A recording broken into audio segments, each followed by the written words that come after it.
Ассалаумағалейкум. Қайырлы кеш. Арай шағын ауданындағы 15-ші мектеп самұрық қазынаның есіме салынып жатқан ба, сондай әйтеуір.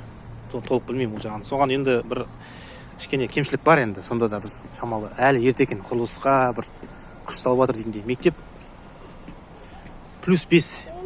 Бірақ бір кемшілігі андай да, мектептен шығасың, темірден. Мына балдарға арналған жаяу жүргінші жол жоқ мынаған қара. Автожол.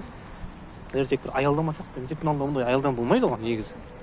Жаяу жүргінші жол қайда, мынаның жегіне былай жүретіндер, арғы беті жол, бергі беті жол. Соған болашақта салушыларға, мекемелерге немесе ұйымдарға осындай проекттер, рубшиктер, соларға айтатын бір не бар?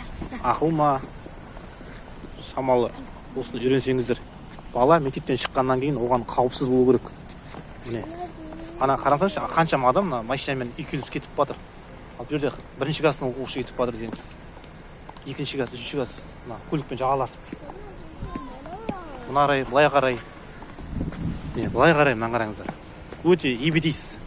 Немесе екінші вариант. Мына екі жолды ортасын арық тұр, екеуін қосып жүру керек та, үлкен жол қылу керек. Мына екі жолды.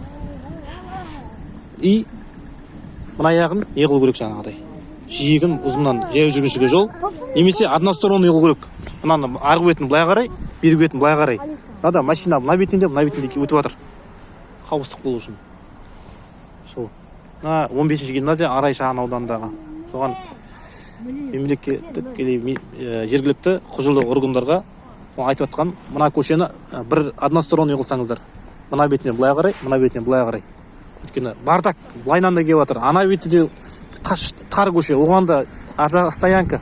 Сосын стоянка запрещен знак қойсаңыздар, кеу жерлерге. Қоя берген беспредел машина. Стоянка жоқ.